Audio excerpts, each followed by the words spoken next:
have heard a rumour in the family that there was maybe an assault or an altercation or something like that.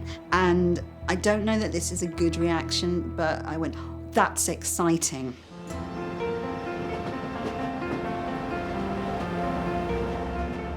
To start her investigation into her family's past, Liz has come back to Liverpool. She's on her way to visit her mother, Pat, who lives on the Wirral. Coming to Liverpool is always exciting because lots of experiences and lots of things have happened to me here. But really, we're about to go in the Mersey Tunnel, and that is when I sort of know that I'm going home.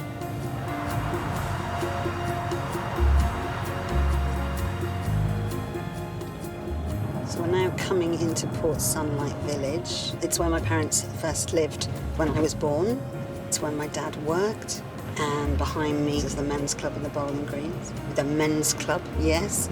And I had many a Saturday around the bowling green with a bottle of Coke and a bag of crisps and thought that was the greatest treat ever.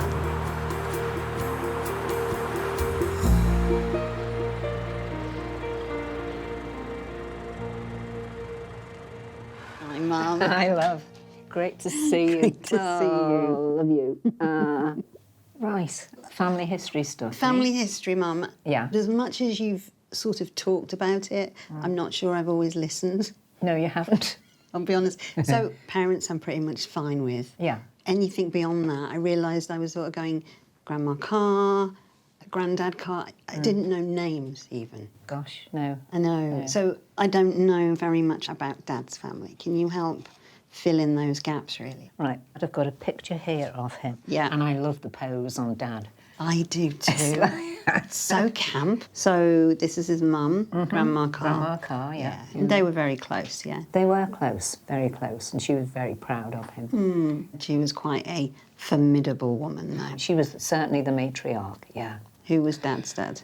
Dad's dad was Peter Joseph Carr. They called him Joe. Okay. Joe Carr. This is a picture of Joe Carr and Margaret. This is a great picture, isn't it? Yeah. They look very well turned out. I know. And look at the bouquet even. Look at the bouquet. I mean, that feels a bit wealthy. Doesn't it just? Quite something, Yeah, really, that it is. picture, isn't it? It is. I agree. Hold on. What does it say on the back? It says Joe Carr married Margaret Ryan. Right, the Ryans were from Drummond in County Armagh, Northern Ireland. So Northern Ireland. Yeah, don't know anything about them. No, I don't. So, Sadly, but it'd be nice to find out more about them. yeah. Good or bad. So I heard a rumour that there may be a relative of ours who could have been involved in something like an assault. That would be interesting. Sort of feel my detective in me, my Clarissa, Clarissa trying stuff. to solve something. Yeah. Okay, so that's the Carr side. I need a bit of help with the Hughes side as well. OK, we'll start with my dad, John Hughes. So John, okay. I've got a picture here of him. Lovely picture. It is lovely, isn't Yeah. it? That's... How old do you think you were? 4-ish, about 4. But I don't remember. I don't remember him at all. I don't remember what he was like. I was 8, nearly 8, yeah, when my dad died. And I never thought to ask my mum. Wow. Because when you're young, you don't think of stuff like that. It's only as you get older you think, oh, I wonder what my dad was like. That must have been tough, Mum, really. Just something you get used to. It's what you're used to. That's how it was. So, I did a bit of digging and I came up with this.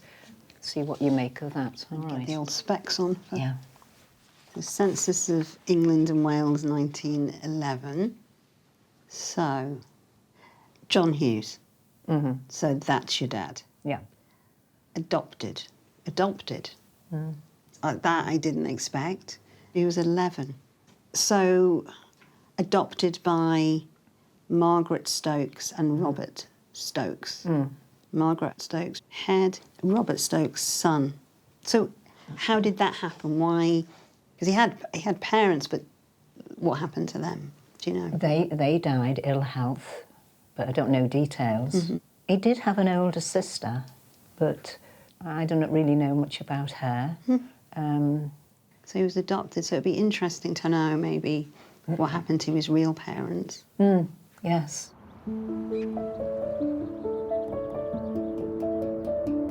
I was really struck talking to Mum how she lost her dad when she was young, but then how her dad, how John Hughes, lost his parents when he was young as well. But we don't know what happened to his parents, don't know how he got to be adopted, and also really anything about him. He is this like mystery person.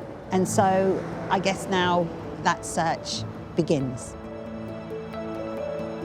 Liz is meeting historian Professor Julie Marie Strange at St Catherine's Church in Tranmere. It is exciting.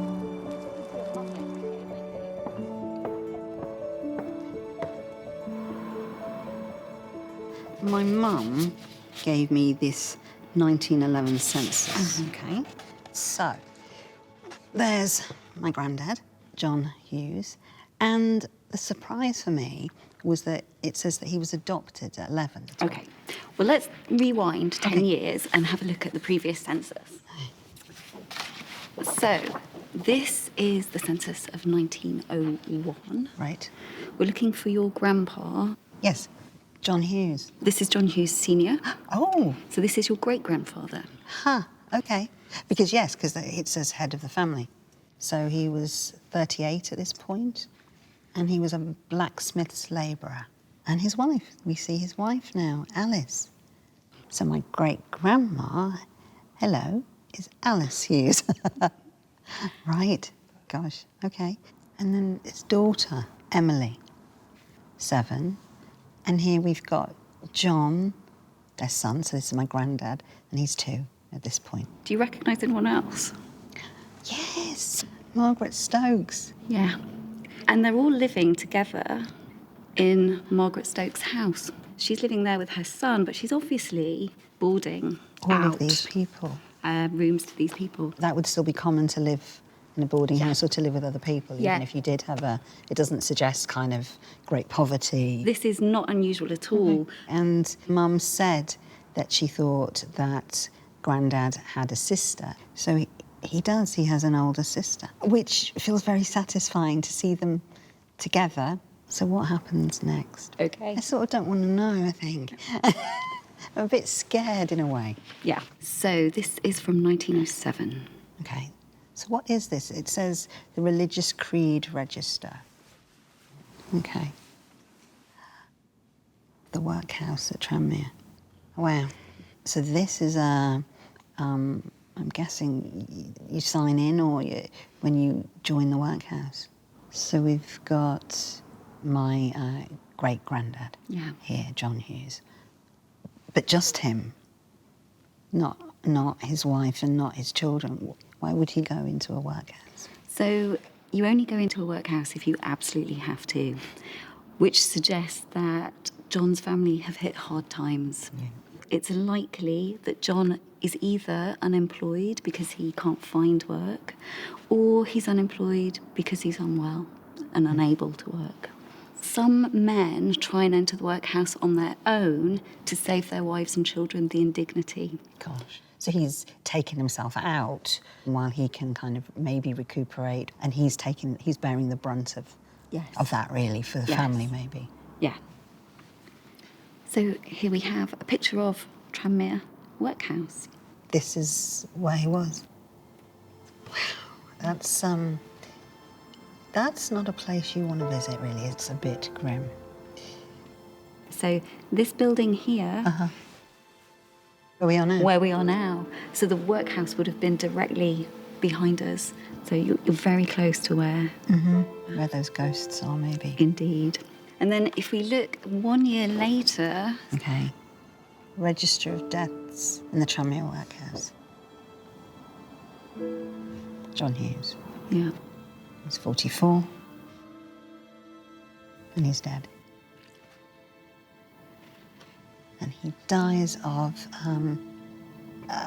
something I can't pronounce, I think. So phthisis pulmonalis, otherwise known as tuberculosis. Is it really? And exhaustion. What a word to have on there. I know. Exhaustion. I know. That's so sad.